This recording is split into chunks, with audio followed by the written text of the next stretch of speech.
Hello everybody, Dr. Carlo Ogier, board certified emergency physician with DrER.tv. If you're watching this video, you're watching ADX Video Pro, which is a site dedicated for the medical health enthusiasts, medical students, nurses, paramedics, young doctors, or anyone else wanting to learn more.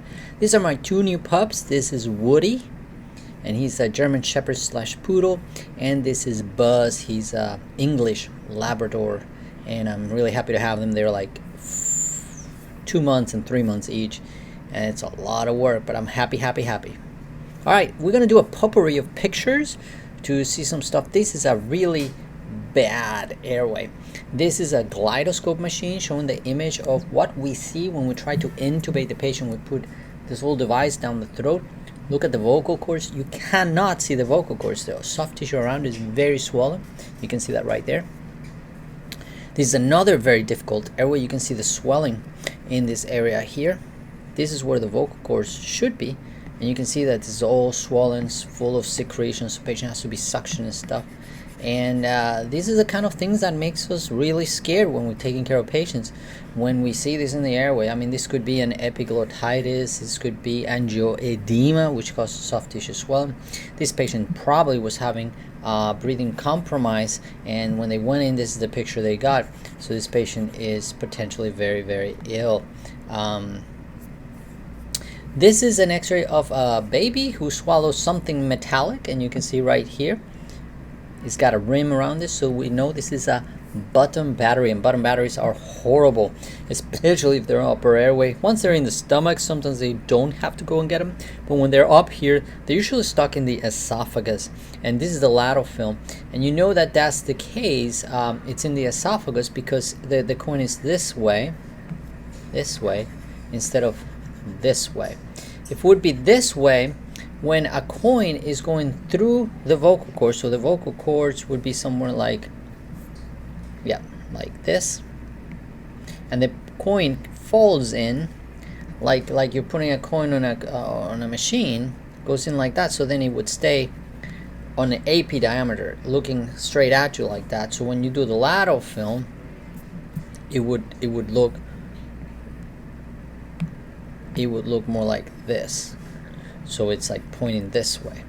So if that was the case, and you know it's in the airway, so you need a bronchoscopy, and this patient would have had stridor, difficulty breathing, coughing a lot. But when it's in the esophagus, they don't necessarily have to be having trouble with breathing. They're just having trouble with swallowing, probably drooling. And the problem is this battery will release the electricity and create a perforation, and they can become really sick and septic. So we need to go in and get that coin out of the esophagus.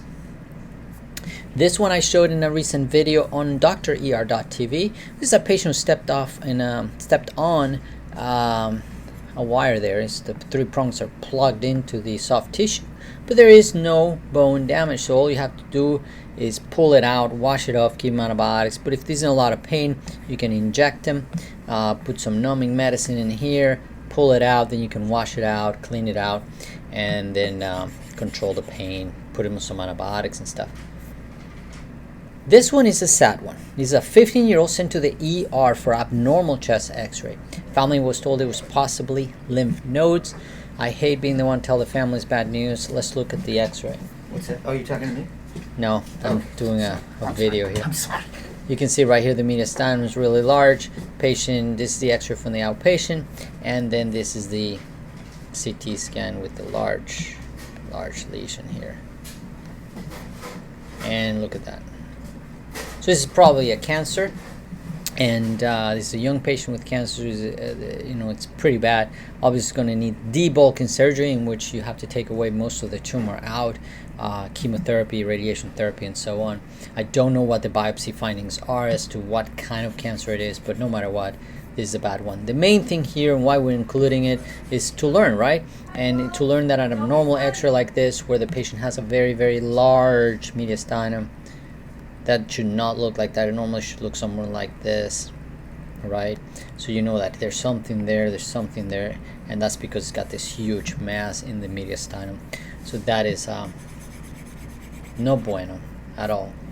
And that's it for today and these videos. Hope you're enjoying them and liking them. Make sure you comment and post and share with other people who might learn or benefit from knowing this information. I hope you enjoy them. Bye bye.